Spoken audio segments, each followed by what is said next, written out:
Maaliif yoggaa jettan akkuma beektan laaltanii jirtan jechuudha viidiyoo san. Viidiyoon suni mee rabbii keessanii sodaadhati akka waan piraankii ibsarratti dalaganiitu gochisuun jechuudha. Mahammad agartanii jirtan jechuudha. Akkaataa inni godhatu tokkoffaa isinii ka'a. Viidiyoo kana daawwannee walitti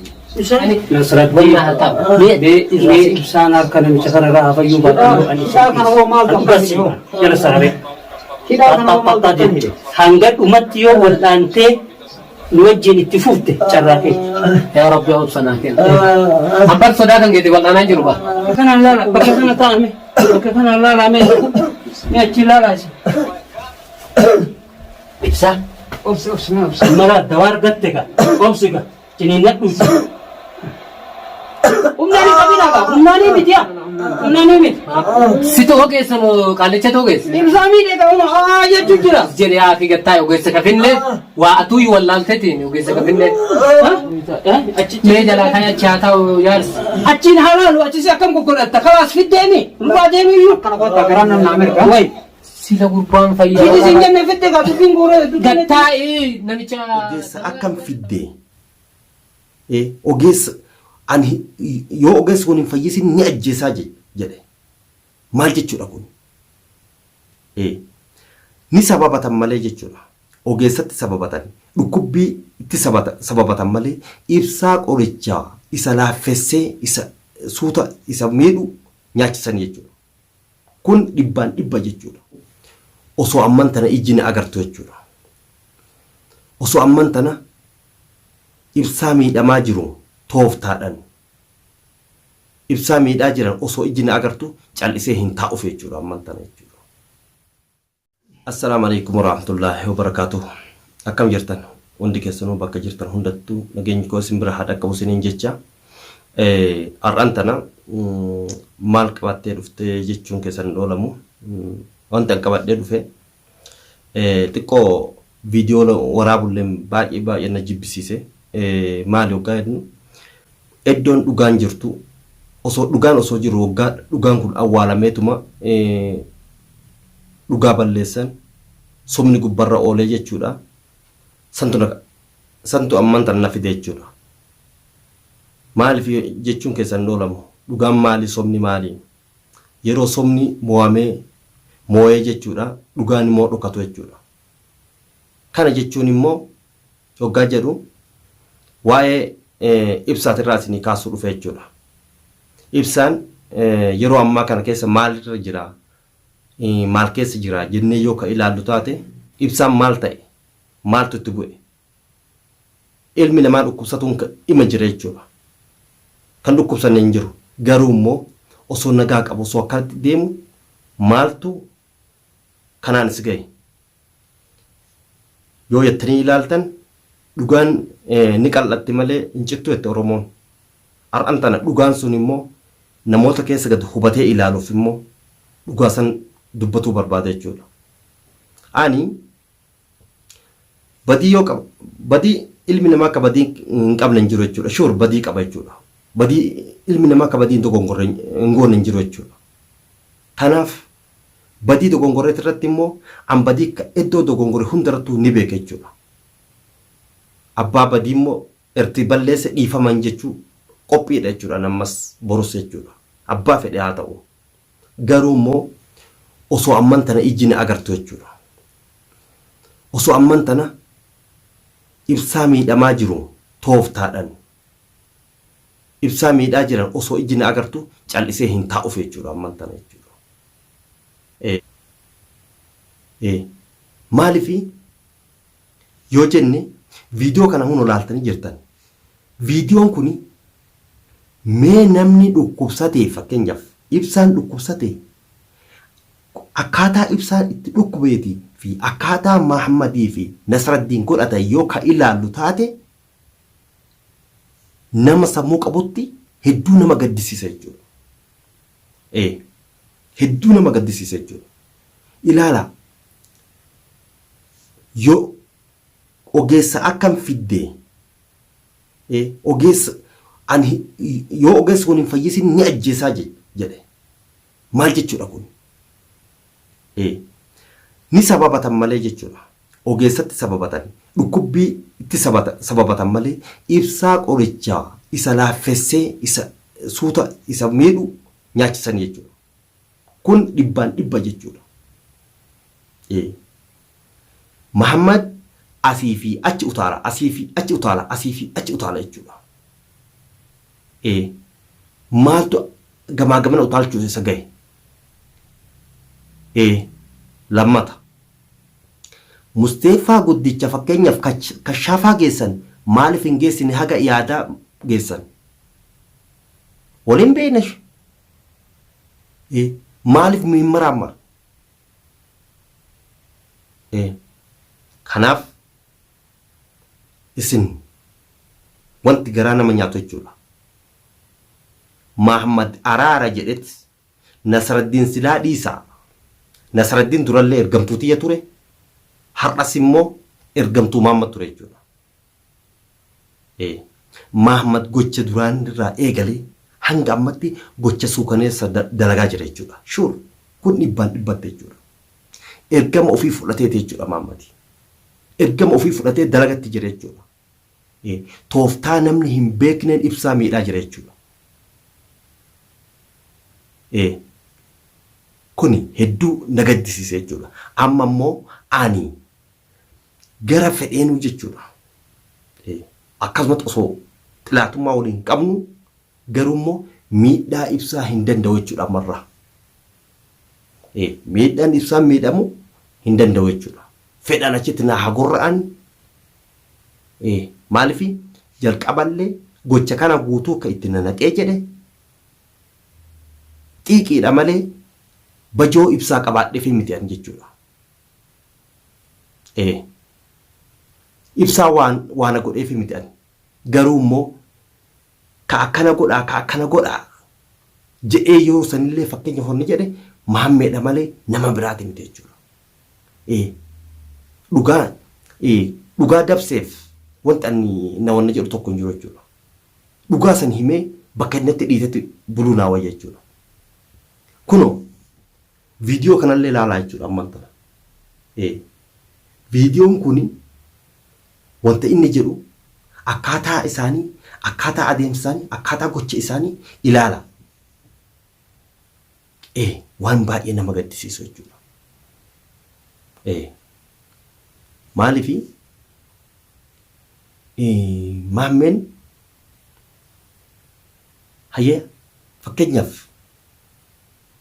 gochi inni ammaan tana dalage gocha baay'ee nama jibbisiisu dhugaa rabbii. Kanaaf asumaan isinii dhaama jechuudha.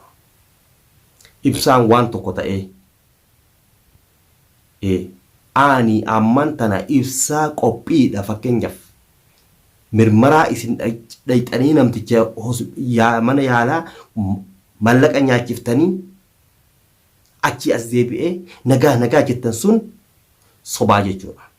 Ani ibsaa maraamarsiisee ija keessa duratti museeffaa geessee jechuudha isin agarsiisa jechuudha. Kanaaf durallee fakkeenyaaf hanga sitti makamee jedhe Muhammad jechuudha. Iccitiin ati naan jette hedduu garaa keessatti qabadhe ta'a jechuudha. Iccitiin ati naan jette anatu si dhoorge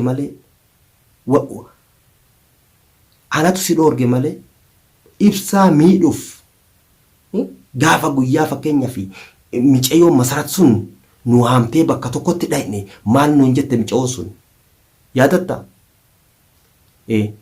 Galatoomii naan jette as deebuu keetiif garuu immoo ibsaa jette ammaan booda ejjennoo irratti fudhatuuf salphaadhaa jette. Mallaqa 50,000 Yamanii kennite. Muhammad irraa fuudhe 50,000 Yamanii jechuudha. As deebii kiyyaaf jechuudha. Ansaniif miti immoo garuu ka deebi'eef. Ani tooftaa godhee dhugaa kiyyallee baasee dhugaa ibsallee baasa jedheeti malee annadhoon na ergattiifi miti gara haraamati irratti. Garuu immoo ani maammee isaa fakkeenyaaf an fuula itti jijjiiramee ni qaba jedhee jedhu dafee immoo araara fakkeessee gara akka waan ibsaa yaadee fakkeessee gara ibsatti deebi'e jechuudha. Kuni hedduu na gube jechuudha.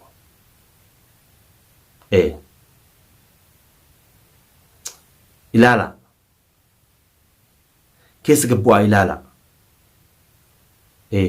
Miidhaan tokko miidhame tokko hin jiru ibsaan fakkeef turarra dhugaadhaan sirriidhaan miidhamee jira.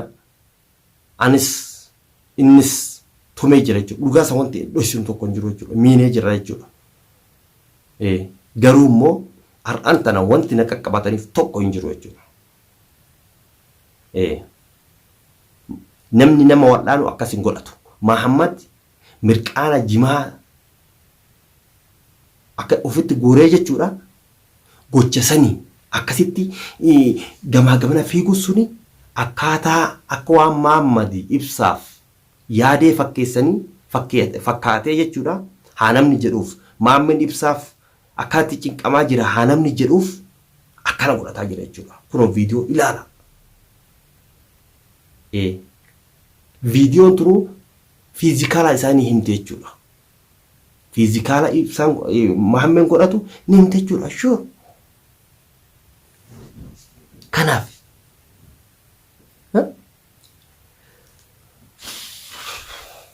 Kanaaf Nasraddiin asumaan si dhaama.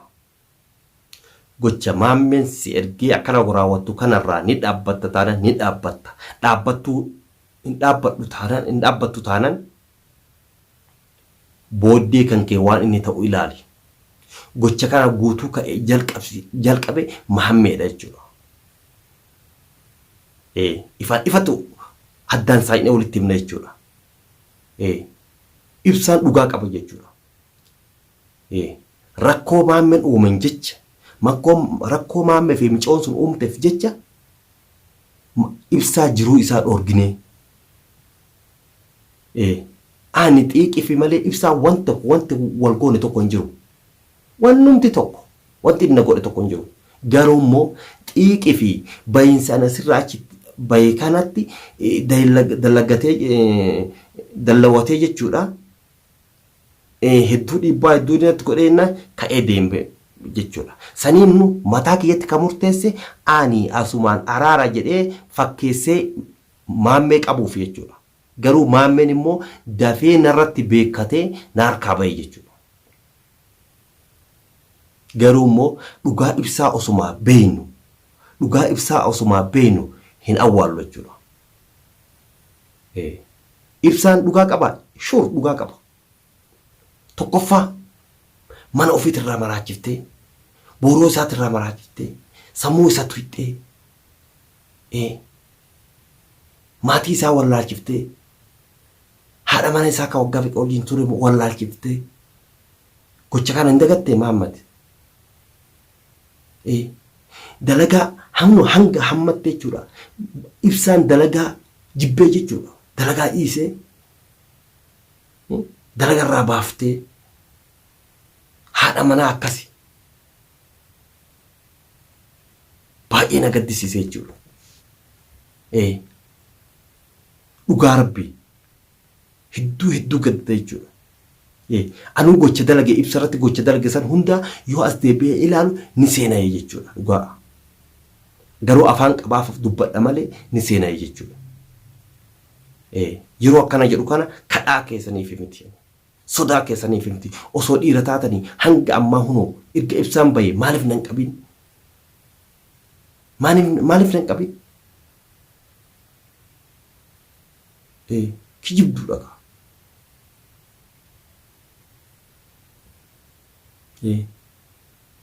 Karaa dharaati irratti malee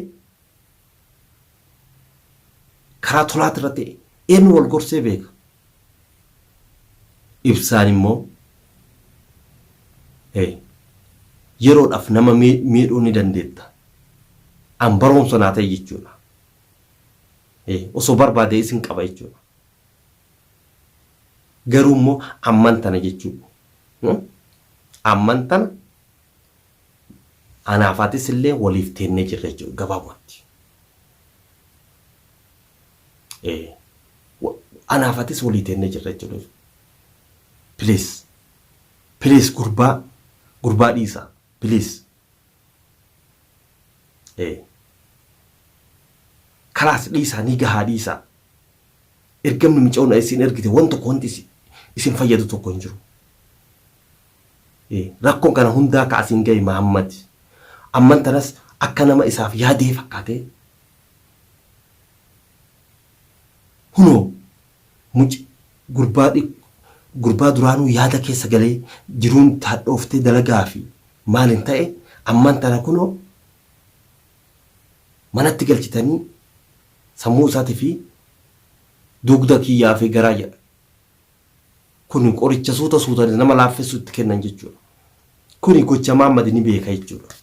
Nasraddiin immoo yoo namni asiin itti erge asiin itti fiiguu malee wanti kun na miidhaa wanti kun na fayyadaa addaan hin beeku nama addaan beeku miti jechuudha. Nasraddiin hatattamaan siifan dhaama hatattamaan deebi. Ani immoo ibsaa wajjin dhaabbatuuf qophiidha irraa jechuudha.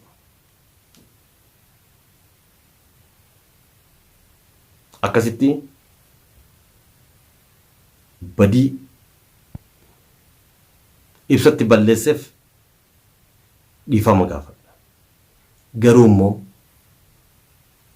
gocha dalagameef immoo baay'een gadda ejjennoollee ni fudhanna.